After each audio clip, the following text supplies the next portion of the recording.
Welcome to Uptime.com and to our tutorial on using the Secure Vault. Today we'll be diving into how you can create, edit, and manage credentials securely within Uptime and utilize them in your checks. With our Secure Vault, your credentials are secured using a 256-bit AES-GCM encryption key. First, let's locate the vault. You can access it by going to Settings in the sidebar, then clicking on Secure Vault. You will then be brought to the Vault's main page and the Vault table. The main Vault table displays 5 key fields: item name, item type, used in, date created, and created by. This table provides a comprehensive overview of all your stored credentials. To add a new Vault item, click the Add Credentials button in the top right corner. You'll be able to choose from several credential types, including username and password, certificate, single secret token, and time-based one-time password, or TOTP, which can be useful for two-factor authentication in your checks. When creating a new Vault item, you can either manually enter the credential details or upload files, like .pem certificates and optional key files. For username and password pairs, simply fill in the fields as required. Once a credential has been added, you can easily delete it by clicking the trash can icon next to the item in the main table. Please note that you cannot recover a password once it is saved in the Vault, but you can override it with a new one.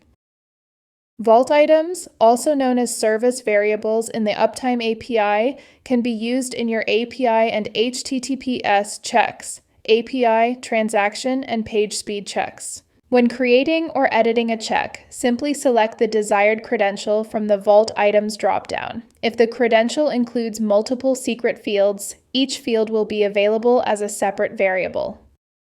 Vault item variables can be added to fields in both HTTPS and API checks, such as username, password, and HTTP headers for the HTTPS check.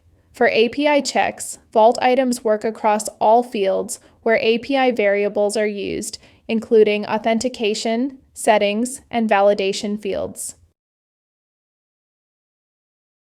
Vault items also work in transaction and page speed checks. For both check types, you can use them in basic authentication, headers, and username and password steps. Transaction checks additionally support TOTP secrets from the Vault for two-factor authentication workflows. To use a variable in a check, go to Validation and Security and wrap the variable name in $signs, like this. Variable names can contain underscores, numbers, letters, and more. To save the variable name, simply click on the copy icon to easily copy the variable name with the $signs already added. If you're working with the REST API, Vault items can be added and edited via the REST API using the credentials and the service variables endpoints. The Vault items endpoints will update the Vault credentials, whereas the service variables endpoints can be used to add and edit the secrets stored in the Vault. As for permissions, administrator and view and modify users can view and edit credentials, while view-only users can view the main Vault table and access individual credentials to see which checks use them, including direct links to those checks, but they cannot view or edit the actual credential values. And that's a wrap on the Vault in Uptime. We hope this tutorial has helped you understand how to securely manage your credentials and use them effectively in your checks.